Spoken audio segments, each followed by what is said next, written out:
भाई money heist शुरू से ही अपनी शॉकिंग स्टोरी लाइन से फैंस को शुरू से ही शॉक करता हुआ आया है, लेकिन दोस्तों जब से हमने टोक्यो की डेथ को देखा है तो हमारी पूरी प्रेडिक्शंस, हमारी पूरी थ्योरीज यहाँ पर फेल्ड हो जाती हैं। वहीं दोस्तों ना हमने बर्लिन का मरना प्रेडिक्ट किया था, ना ओस्लो का, ना मॉस्को का और ना ही नाइरोबी का, और टोक्यो का तो बिल्कुल भी नहीं। भाई हम सब लोग यहाँ पर यही सोच रहे थे कि आखिरकार टोक्यो कैसे मर सकती है, क्योंकि टोक्यो तो सोल सर्वाइवर रहने वाली है। हो सकता है कि वो एलिस के बेटे को कहानी सुना रही हो या फिर कोर्ट में बैठकर किसी जज को ये कहानी सुना रही हो। तो आइए जानते हैं कि किस तरीके से टोक्यो को हटाया गया और आखिरकार टोक्यो का मरना क्यों जरूरी था इस शो में, आखिरकार क्या डिमांड रही पूरी स्क्रिप्ट राइटिंग की। एक एक चीज को आपको एक्सप्लेन कर हम बताने वाले हैं। एंड तक देखते रहे इस वीडियो को, यकीन मानिए बहुत ही इंटरेस्टिंग वीडियो होने वाला। लेकिन दोस्तों अभी तक आपने इस चैनल को सब्सक्राइब नहीं किया है तो प्लीज चैनल को सब्सक्राइब कर लीजिए, क्योंकि मूवी से रिलेटेड सारा कंटेंट हम आपको प्रोवाइड करवाते रहते हैं, जैसे कि movies recommendation, fact related videos और movie reviews. So without getting any delay, let's get started.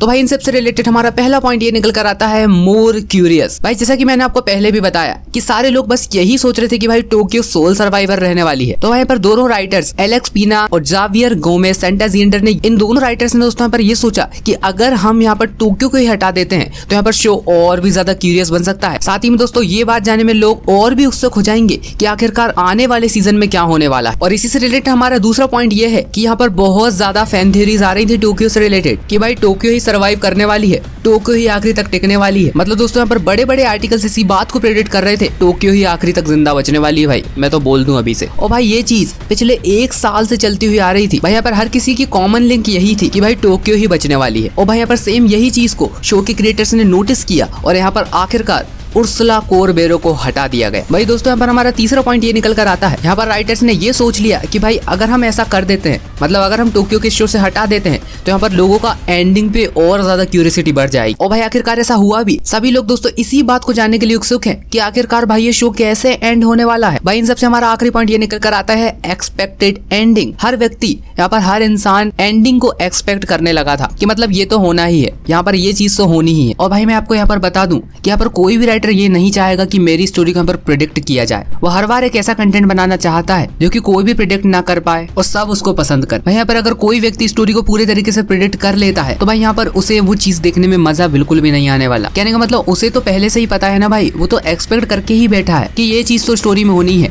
लेकिन दोस्तों वहीं अगर हमारे सामने अनएक्सपेक्टेड स्टोरी लाइन आ जाती है तो हमारे होश उड़ जाते हैं। यही सेम चीज हुई टोक्यो के साथ भी। टोक्यो का मरना दोस्तों हम सब के लिए अनएक्सपेक्टेड था। देखिए दोस्तों यहाँ पर राइटर्स इस चीज को साफ साफ इंटरव्यू में तो नहीं बोलने वाले, लेकिन दोस्तों हम इतना तो अंदाजा लगा सकते हैं पिछले 1 साल के इंटरव्यूज से कि यहाँ पर राइटर्स के दिमाग में कुछ ना कुछ तो खिचड़ी पक रही थी। और भाई यहाँ पर मैं आपको इन सब से रिलेटेड एक बहुत ही इंटरेस्टिंग थ्योरी बताता हूँ कि भाई यहाँ पर मनी हाइस्ट हम सब के साथ खेल गए। वही राइटर्स प्रोफेसर है और हम लोग तमायो। हमने ये सोचा कि यहाँ पर टोक्यो तो सर्वाइव कर ही लेगी, लेकिन दोस्तों जैसा राइटर्स चाहते थे एक्चुअल ऑडियंस ने वही सोचा और यहाँ पर दोस्तों राइटर्स ने किया कुछ और ही। हम सबका ध्यान दोस्तों यहाँ पर टोक्यो के सर्वाइव करने के ऊपर था, जो कि राइटर्स चाहते थे कि ऑडियंस इसी चीज में उलझी रहे और आखिरकार हमारे साथ हुआ भी वैसा ही। भाई आप ही बताओ, आप भी यही सोच रहे होंगे कि यहाँ पर टोक्यो सर्वाइव करेगी, लेकिन भाई यहाँ पर राइटर्स की नोटबुक में तो कुछ और ही लिखा था। मतलब भाई एक सीधी सीधी सी बात मैं आपको बता दूं कि यहाँ पर दोस्तों रियल लाइफ में भी मनी हाइस्ट हम लोगों के साथ खेल गई। यहाँ पर दोस्तों हम तमाये हो गए और यहाँ पर राइटर्स प्रोफेसर्स। देखिए दोस्तों मैं यहाँ पर किसी भी राइटर की बुराई नहीं कर रहा हूँ, वो अपनी जगह पर बहुत ज्यादा मेहनत करते हैं, लेकिन दोस्तों राइटर्स जैसा हमको नचाना चाहते थे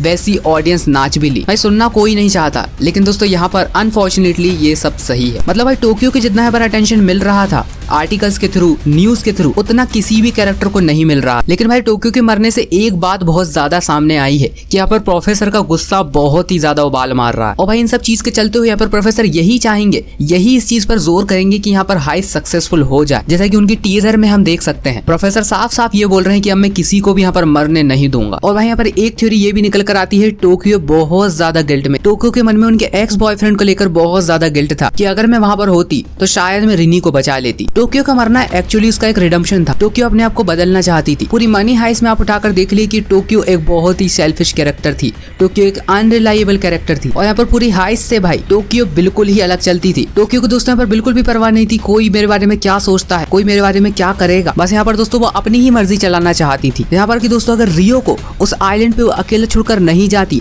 तो इतनी बड़ी प्रॉब्लम ही खड़ी नहीं होती, लेकिन नहीं, उन्हें तो अपनी लाइफ अलग से जीना था, कुछ टाइम स्पेंड करना था दुनिया के साथ, उस आइलैंड से दूर जाना था। और दोस्तों यहाँ पर टोक्यो को जब एक्चुअली लगने लगता है कि वो अब जिंदा नहीं बचने वाली, वो यहाँ पर प्रोफेसर से बात करते हुए इस गिल्ट में रहती है कि यहाँ पर मैंने जो भी गलतियां की उन सबको आप माफ कर देना, आपको जो कुछ भी करना है मेरे बिना ही करना होगा। अपनी लाइफ को सेक्रीफाइस करके टोक्यो अपने आप पे एक गिल्ट उतारना चाहती थी। बाकी दोस्तों टोक्यो की डेथ से रिलेटेड आपकी क्या थ्योरीज हैं, नीचे जाके कमेंट बॉक्स में बताना बिल्कुल भी मत भूलिए। बाकी आपको ये वीडियो कैसा लगा उसको भी बताना बिल्कुल भी मत भूलिए। बाकी दोस्तों मिलता हूं मैं आपसे अगले ही एक वीडियो में, तब तक के लिए बाय।